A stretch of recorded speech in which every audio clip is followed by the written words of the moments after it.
Tá aí falando o presidente Lula na inauguração dessa planta industrial de produção de álcool, o tal etanol de segunda geração, que é um etanol feito a partir de biomassa, né, de resíduos ali do bagaço de cana-de-açúcar, de beterraba, de milho, de soja, de trigo, enfim, é uma espécie de biocombustível dos mais modernos e faz parte aí deste processo de popularização dos biocombustíveis para a transição energética. Isso acontecendo lá na cidade de Guariba, que está ali na região de Jaboticabal, entre Ribeirão Preto e Araraquara, no interior de São Paulo. O presidente Lula, nesta inauguração, disse ele que vai ser o garoto propaganda do etanol de segunda geração. Muitas autoridades lá também, o vice-presidente da República, Geraldo Alckmin, o ministro Márcio França, ouvi lá também o deputado Arnaldo Jardim, que é o presidente da Frente Parlamentar, que cuida dessa questão de transição energética. Como é que você vê, Fábio Piperno, a participação do governo federal em uma planta,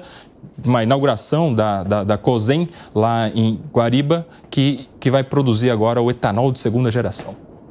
Eu acho que o Brasil é muito tímido nessa abertura para o mundo e na divulgação de muitos dos seus produtos. Eu me lembro que ainda no primeiro governo Lula, eu fui uma vez fazer uma entrevista na Única, né? A Única era a entidade que congregava as usinas de álcool. E naquele momento, a Única tentava exportar para os Estados Unidos e teve que contratar um escritório de lobby lá nos Estados Unidos para tentar quebrar resistência entre os americanos. Depois, o mundo mudou e o Brasil, inclusive, passou a importar, né? Porque muitas usinas fecharam, enfim.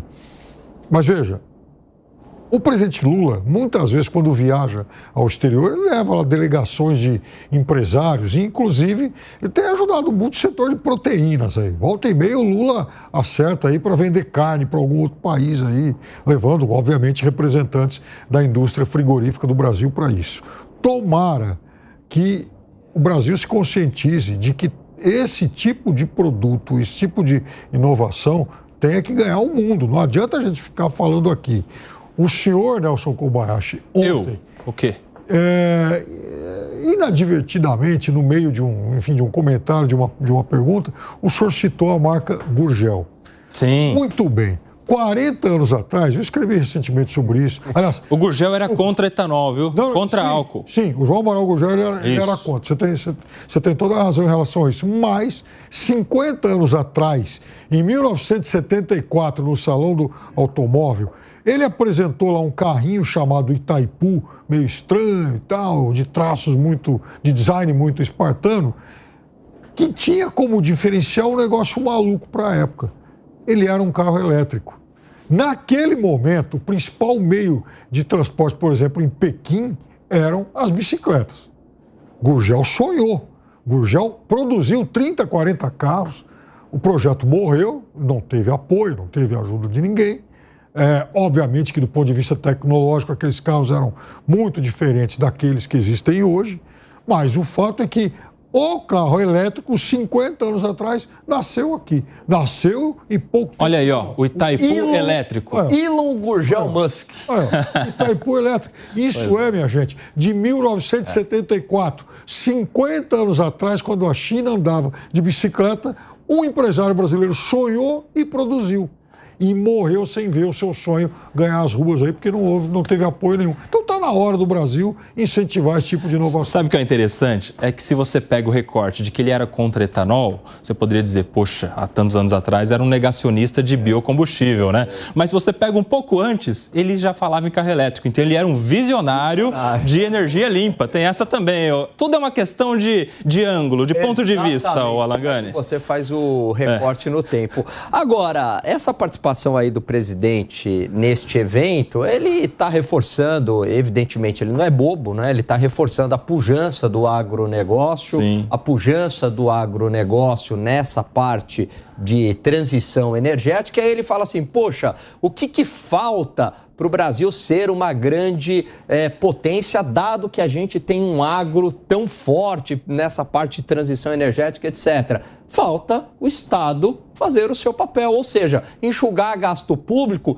e deixar o setor privado operar e deixar o agronegócio operar livremente. É isso que falta para esse setor ser ainda mais pujante. Agora, de qualquer modo, é muito importante esse combustível feito a partir da biomassa da cana-de-açúcar, mas não resolve ainda o problema.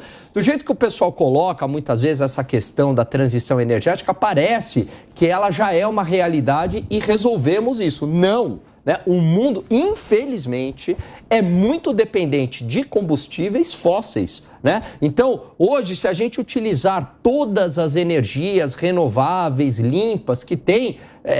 outro dia eu vi, acho que algum estudo da Agência Internacional de Energia, né? É coisa de 10%, 90% ainda é dependente de combustível fóssil. Então, é algo que a gente vai numa direção de tentar essa transição energética, mas ela ainda não é uma realidade. E adotar a descarbonização também não é algo muito simples, porque isso traz consequências econômicas graves, né? Se a gente descarbonizar da noite para o dia tudo, a agricultura é altamente dependente de combustíveis fósseis, né? Por mais que haja isso, você tem fertilizantes, você tem trator, você tem caminhão, tem tudo isso, você mata as pessoas de fome. Então, eu gosto de colocar essa discussão de uma maneira muito real e não de uma maneira idealizada. Ô Segré, como é que você vê essa discussão toda e a pretensão do governo de ir lá para perto da capital ali do agronegócio? Vamos nos lembrar que ele estava ali quase do lado de Ribeirão Preto, onde acontece a AgriShow, por exemplo, né? Então ali muitos produtores rurais, muitas pessoas do agronegócio e o presidente com ministros, vice-presidente, inclusive, fazendo ali a propaganda do que pode ajudar o agronegócio, como é, por exemplo, esse etanol de segunda geração. Quer dizer, ele está tentando passar uma mensagem para o agronegócio. Faz o seu plantio, explora a sua economia e com o que sobrar, com o bagaço, você ainda vai vender etanol de segunda geração. Como é que você vê essa ideia do governo de tentar se aproximar? Pena que ninguém perguntou, e aí, presidente, vai diminuir a carga tributária? Porque você pode, com todo respeito, sair a vender o que você quiser. Mas se o preço não for competitivo pela pressão tributária, não vai adiantar em nada. Ninguém vai comprar porque quem vende ou quem divulga o produto é o presidente da República de qualquer país. É interessante observar, e eu lembro muito disso, que lá por 1980, um pouquinho depois da crise do petróleo, que foi o início, né, da indústria do álcool, na época que, lembro que para ligar um carro de álcool no Brasil no inverno era sofrer muito. Tinha um afogador, afogador, Segré, um ganchinho que você puxava. Eu lembro que colocávamos até gasolina dentro do carburador na época para dar aquele puxadinho no final e conseguir ligar. Um cheiro de álcool era terrível. E por que surgiu isso? Pela crise do petróleo, tinha que buscar alguma alternativa. Fazendo o paralelismo com o que mencionava Piperno do gurgel elétrico, a própria Mercedes-Benz, que na época nem era Mercedes-Benz, com Carl-Benz, ele inventou o carro em 1884. Isso começou em 1910 a proliferar na cidade de Nova York, porque não tinha mais lugar onde colocar o cocô dos cavalos, que era a tração animal, de 3.000 anos. Então, sempre precisam coisas disruptivas para que a indústria mude alguma coisa. Mas eu fico assim, observando, sou muito observador dos detalhes em termos de discurso. A primeira observação, eu acho que os assessores do presidente, quando ele guardou o discurso, deveriam tremer, dizendo, quando o presidente improvisa alguma coisa, pode sair qualquer coisa dessa fala. Nesse caso, não saiu nada muito errado, mas teve algumas questões que seriam discutíveis, né? O caso de parabenizo pelas meninas que trabalham aqui. Eu tenho certeza que se essa fala teria sido de outro presidente no passado, a crítica teria sido muito firme e férrea. E, por último, essa situação de divulgar qualquer indústria que seja, isso pode ser um problema do ponto de vista da isonomia da concorrência, porque não tem muito sentido o presidente divulgando apenas, no caso, uma empresa. Tem outras que gostariam de ter o presidente, mas finalmente os únicos que batiam palmas eram os que estavam na primeira fila, né? No final ninguém batia palma, né? Ô Piperno, eu quero a sua opinião sobre o que falava um pouco antes o Alan Gani, essa questão da transição energética, se a gente está num bom caminho ou não. O Gani fala que mundialmente ainda há muita dependência do petróleo, né, e do combustível fóssil, mas o Brasil ele tem um índice bem maior do que a média do mundo, né? O Brasil a gente está quase perto dos 50% de energia renovável, muito por conta do território gigantesco e principalmente também por conta do agronegócio, né? Como é que você vê o Brasil neste cenário? Transição energética é algo tão necessário quanto caro. Tem que fazer e custa caro. Então, não adianta achar que, por exemplo, combustíveis fósseis vão ser esquecidos amanhã e eles não vão servir para mais nada. Eles vão servir sim. Eles continuam sendo utilizados em larga escala e ajudarão a financiar essa transição. Por isso, inclusive, eu sou a favor da exploração, sim, do petróleo da Foz do Amazonas. Isso é muito dinheiro, isso é muito recurso. Por que o país vai simplesmente cruzar os braços e falar, não, olha, isso não interessa mais porque nós somos voltados para uma outra matriz energética e não queremos mais isso. Não, nós queremos a matriz energética limpa, nova, queremos fazer a transição energética, mas também queremos essa montanha de dinheiro aí, até para pagar essa transição. Ô Alan Gani, em 30 segundos, o que você acha do Piperno fazendo coro a quem pede a exploração do petróleo na foz do rio Amazonas? Os ambientalistas não vão gostar disso não, hein?